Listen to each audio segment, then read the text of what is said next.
Assalamualaikum warahmatullahi wabarakatuh.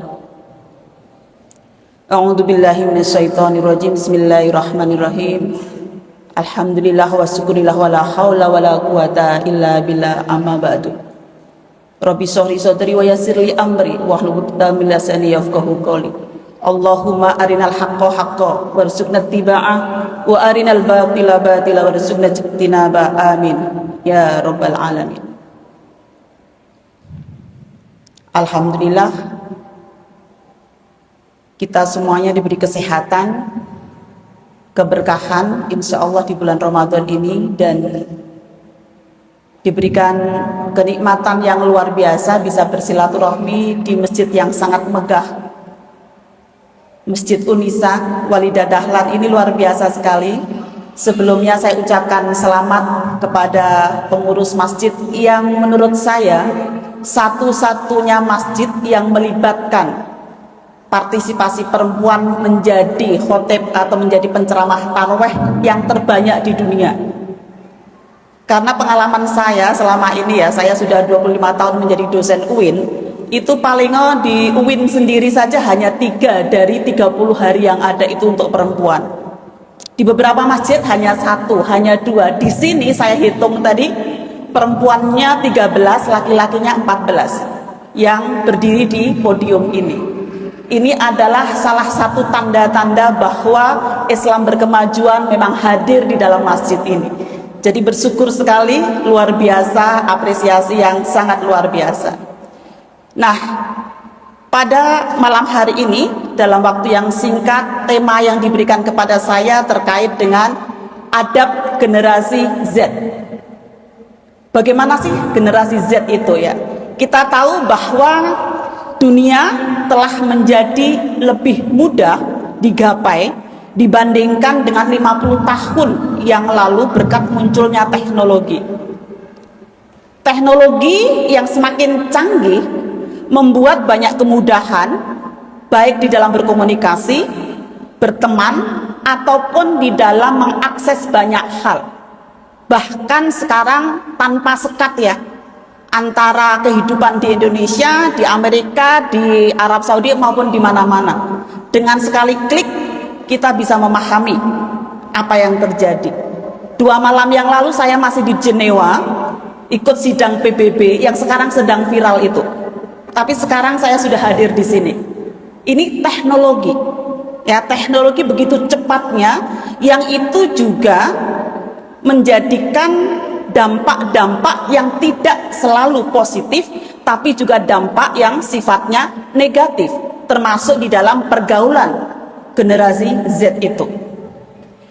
Kita tahu semakin terbuka dunia dengan teknologi, maka semakin mudah juga berkawan, berteman, bertemu dengan orang yang berbeda latar belakang, entah latar belakang ideologi, latar belakang ekonomi, ataupun latar belakang lainnya.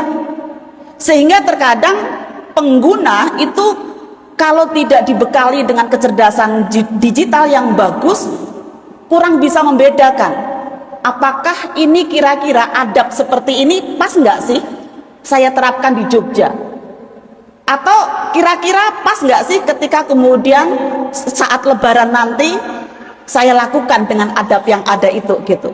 Ini membuat teknologi ini menjadi semakin banyak. Karena itu penting sekali kecerdasan digital ini diimbangi, ya, dengan contoh-contoh yang konkret. Nah, generasi Z itu seperti apa sih?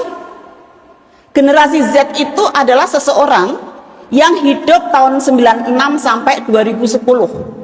Sepertinya kalau jamaah di sini banyak juga, ya, generasi Z itu, yang seperti yang saya lihat tadi di belakang-belakang banyak, ya, yang lahir antara 96 sampai 2010, di mana merupakan generasi yang terhubung dengan teknologi yang sangat intensif. Mereka paling melek teknologi, mereka menggunakan internet dan untuk berkomunikasi. Bahkan mereka ini dikenal dengan generasi cashless, nggak ada dompetnya, itu nggak ada uangnya, karena kemana-mana cukup dengan dompet, money dompet itu, dengan digital itu. Jadi kalau sekarang ibu bapak kalau dompetnya masih banyak uangnya, berarti masih generasi yang bukan generasi Z. Salah satu ciri generasi Z itu dompetnya nggak ada uangnya, tapi bukan berarti nggak punya uang. Ya, karena semuanya serba teknologi. Nah, karena semuanya serba instan dan kurang mempunyai kecerdasan di dalam melihat persoalan yang ada, terkadang ada yang mengatakan bahwa generasi Z ini mengalami apa yang disebut dengan krisis nilai moral dan juga etika. Namun demikian juga banyak loh generasi Z yang juga bagus-bagus etikanya, apalagi kalau yang menjadi jamaah tarawih yang ada di sini, pasti akhlaknya, etikanya itu luar biasa, gitu ya. Materinya kan banyak update ya, materinya kan tidak hanya masalah ritual ya, tetapi juga masalah-masalah yang terkait dengan isu-isu kontemporer. Jadi kalau kita lihat generasi Z ini secara faktanya itu juga merupakan generasi yang dia bisa mengubah dunia melalui perhatiannya terhadap isu-isu dunia dengan menumbuhkan kesadaran, karena tadi yang ada di dalam dia itu bukan hanya informasi yang buruk tapi juga informasi-informasi yang baik. Nah, karena itu ibu bapak sekalian, teknologi itu memang perkembangannya kita manusia tidak bisa sama dengan teknologi itu sendiri. Ibaratnya kalau teknologi itu kuda, kita manusia, maka nggak mungkin kita itu akan lari sama kencangnya dengan kuda, ya. Tetapi Allah menciptakan manusia sebagai laqad khalaqnal insana fi ahsani taqwim. Manusia itu diciptakan sebagus-bagus makhluk. Karena itu dia bisa mengendarai kuda itu, lalu bisa mengarahkan kuda itu mau melompat, belok kanan, belok kiri, ataupun juga mau berhenti. Karena kita punya kemampuan yang melebihi daripada makhluk lainnya. Karena itu teknologi itu bisa seperti pisau, bisa untuk ngiris brambang, tapi juga bisa untuk berperang, bisa untuk membunuh orang, gitu ya. Itulah teknologi. Sehingga sangat penting sekali untuk bagaimana kita memanfaatkan teknologi, termasuk di dalam mewujudkan adab generasi Z yang sesuai dengan nilai-nilai keislaman. Di dalam Al-Quran sendiri, di dalam fikih informasi tarjih, disampaikan bahwa sebenarnya keberadaan teknologi ini juga akan mempermudah untuk menyebarkan kebenaran. Ya, kalau kita lihat riwayat-riwayat ya, dulu di dalam Al-Quran itu juga disampaikan bahwa ada persoalan fitnah-fitnah yang harus diklarifikasi. Sehingga kalau sekarang ada berita-berita yang kadang-kadang asal dipotong-potong lalu menjadi framing atau tujuan tertentu ya, tanpa ada keutuhan berita, nah itu kadang-kadang juga menjadikan itu harus diklarifikasi. Karena sebenarnya Al-Quran di dalam surat Al-Hujurat ayat 9 disampaikan bahwa manusia itu penting untuk mengklarifikasi informasi yang diperolehnya. Nah, sebenarnya beda nggak sih adab generasi Z itu baik di dunia online maupun offline? Sebenarnya nggak ada bedanya, cuma tempatnya aja beda. Misalnya kalau kita membuat adab untuk bagaimana kita melakukan WA, ya kan, saya tuh kadang-kadang ada loh mendapatkan WA dari mahasiswa, poster bu, poster. Apa maksudnya poster itu? Nggak ada salam, nggak ada apa-apa, tiba-tiba poster. Maksudnya tuh posisi terkini. Saya bingung ketika di WA pertama kali itu. Sehingga nggak ada unggah-ungguhnya ibaratnya. Jadi kalau kita mau bikin WA ini ya teman-teman generasi Z ini, dosen itu jangan dikasih semuanya serba singkatan, nggak paham, generasinya beda. Sehingga perlu pertimbangkan adabnya adalah kapan kita mau WA. Ya kalau masa puasa ini bolehlah WA setelah sahur, ya kan? Tapi kalau di luar Ramadan jangan WA di jam 4 pagi. Jadi kita harus mempertimbangkan waktu. Yang kedua, bahasa yang baik dan benar, dan mulailah dengan salam. Mulailah dengan salam, kemudian mengenalkan identitas, lalu tujuannya apa, dan akhiri dengan salam. Itu salah satu adab beretika di dunia digital yang harus diperhatikan oleh generasi Z. Kenapa alur ini kadang-kadang perlu disampaikan? Ya kadang-kadang itu ya, karena mereka itu menerimanya serba instan sehingga kadang-kadang lupa tahapan-tahapan yang ada ini tadi. Ya. Jadi pertimbangkan waktu, lalu gunakan bahasa yang baik dan benar dan diawali dengan salam. Kenalkan identitasnya. Jangan semua orang itu percaya diri bahwa nomornya sudah di save oleh penerima. Kadang-kadang kita tuh karena seolah-olah sudah kenal banget gitu ya, itu seolah-olah sudah percaya diri kalau nomor kita tuh ke save, sehingga nggak perlu memperkenalkan diri. Ya kecuali kalau memang betul-betul sudah akrab dan memang sudah tahu kita sudah saling menge-save ya. Tapi kalau kita jarang berkomunikasi gitu ya, maka ini penting sekali memperkenalkan diri, lalu tujuannya dan salam. Nah selain itu ibu bapak sekalian, di dalam beretika sangat penting sekali untuk mempunyai sensitivitas terhadap keragaman, sensitivitas terhadap perbedaan yang ada. Tidak selalu semuanya itu sama dengan apa yang kita pikirkan, karena sebenarnya keragaman itu adalah sunatullah. Lalu juga respect. Kalau kita sudah menyadari adanya keragaman, maka memang kita perlu ada respect untuk menghormatinya atau menghargainya, apapun perbedaan itu. Lalu juga adanya kesadaran kira-kira komunikasi apa yang seperti apa, adab yang seperti apa yang itu tidak melukai orang lain, ya, yang tidak kemudian membuat orang lain itu merasa terlecehkan. Misalnya, ya, sekarang apakah masih banyak kita lihat nanti ya ketika lebaran gitu ya, anak muda generasi Z itu ketika berjalan masih dengan munduk-munduk gitu. Ya insya Allah sih kalau di sekitar keluarga kita masih ada ya Pak ya, masih banyak gitu ya, dengan selalu salam masing-masing kan begitu ya. Tapi bisa jadi itu sudah tidak jadi tradisi lagi pada keluarga yang lain, karena sudah berbeda nilai ataupun adabnya itu. Sehingga menurut saya menyadari, peka dan memahami perasaan diri sendiri dan orang lain, baik di dunia offline maupun di dunia online, itu suatu yang sangat penting sekali. Kemudian juga kita penting untuk membela teman kita ketika dia mengalami sesuatu yang nggak menyenangkan. Misalnya melihat teman kita yang dibully, ya kadang-kadang kita nggak mau ya berkonflik gitu. Padahal keburukan itu akan tumbuh subur, bukan banyaknya orang buruk loh. Keburukan itu akan tumbuh subur karena banyaknya orang baik yang mendiamkannya. Sehingga kadang-kadang ya sudahlah, aku nggak mau berkonflik, biarin aja dia yang dibully, toh bukan aku gitu. Nah itu sebenarnya menimbulkan keburukan itu tumbuh subur karena banyaknya orang baik yang mendiamkan keburukan itu. Lalu kemudian tetap sopan saat menulis komentar di medsos ataupun juga menyampaikan. Mungkin penting bagi kita untuk selalu memilih kata-kata positif. Daripada kita mengatakan anak kita bodoh, mending kita mengatakan anak kita kurang pinter. Itu kayaknya kalau kurang pinter itu lebih diterima daripada kata-kata bodoh itu. Misalnya, kalau kita di kampus biasanya kalau mengoreksi kerjaan mahasiswa itu kan biasanya, wah ini kayaknya akan lebih baik jika ditambah dengan referensi A, B, C.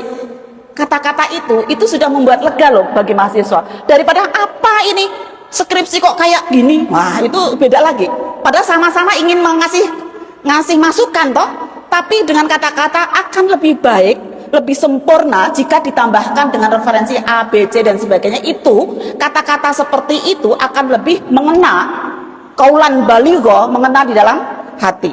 Kemudian juga yang terakhir ibu bapak sekalian, bagaimana kita senantiasa mentradisikan adab-adab kepada generasi Z yang serba instan tadi dengan pembiasaan-pembiasaan dari keluarga, ya, dari keluarga dan juga contoh-contoh yang ada di dalam masyarakat.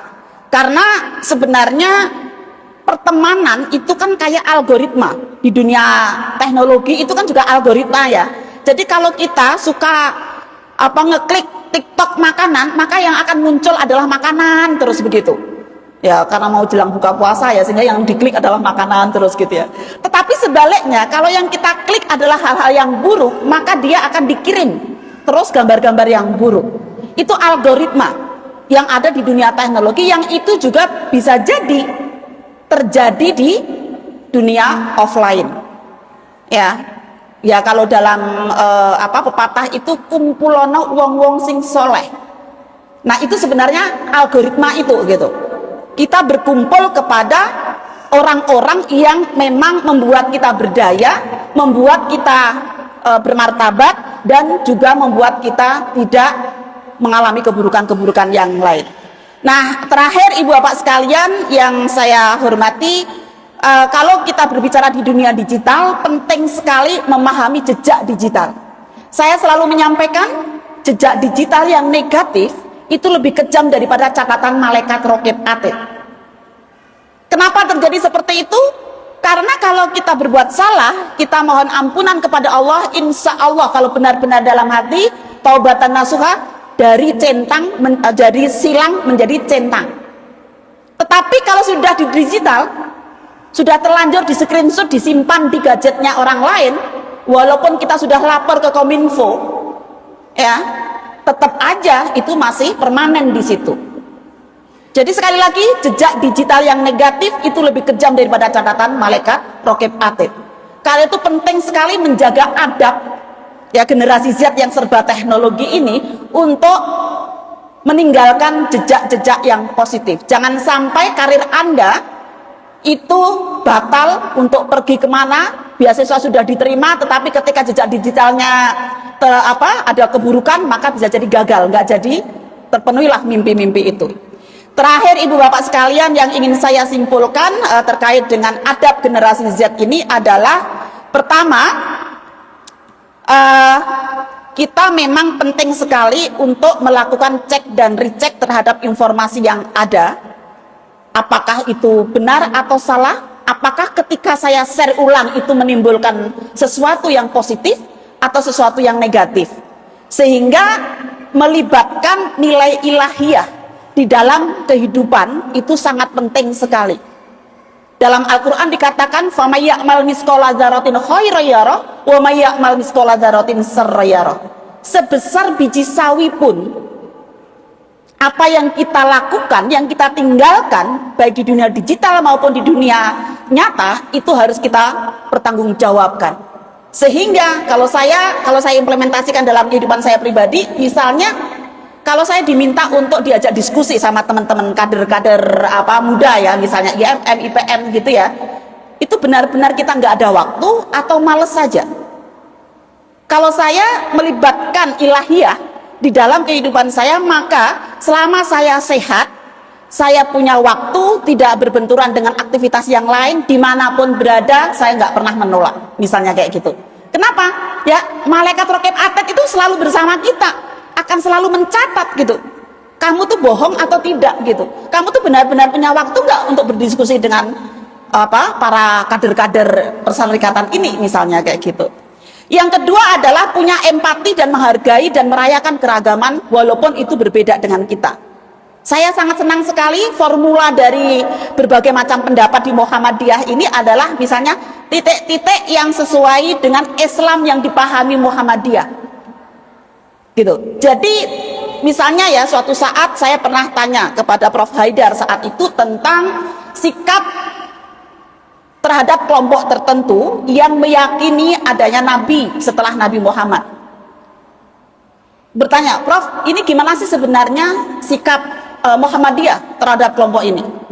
Beliau mengatakan begini, keyakinan adanya Nabi setelah Nabi Muhammad itu tidak sesuai dengan Islam yang dipahami Muhammadiyah. Beliau bahkan tidak menyebutkan organisasinya, karena di Muhammadiyah tuh ukhuwah Islamiyah tuh sangat penting sekali. Juga tidak hanya titik tidak sesuai dengan Islam, bukan itu, tapi Islam yang dipahami oleh Muhammadiyah. Nah, itu formula-formula itu saya temukan di dalam fatwa-fatwa di Muhammadiyah, karena saya sendiri sebagai anggota tarjih ya, pimpinan pusat Muhammadiyah gitu. Nah, yang selanjutnya adalah menghindari gaya hidup instan dan serba mudah tanpa perjuangan. Oke, sudah 20 menit ya, terima kasih sudah diingatkan, tinggal satu kalimat lagi. Kemudian terbuka dan senang hati untuk menerima masukan sekalipun itu dari orang yang berbeda, tidak selalu menganggap diri kita paling benar.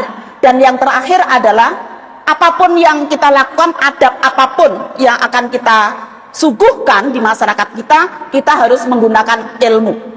Ya, ilmu baik itu bermasyarakat, menghormati orang tua, dan bagaimana kita bisa diterima oleh masyarakat. Saya pikir itu. Sekali lagi kami ucapkan banyak terima kasih. Jika ada hal-hal yang kurang berkenan, mohon maaf. Terima kasih. Semangkok berlian untuk kekasih, cukup sekian. Terima kasih. Assalamualaikum warahmatullahi wabarakatuh.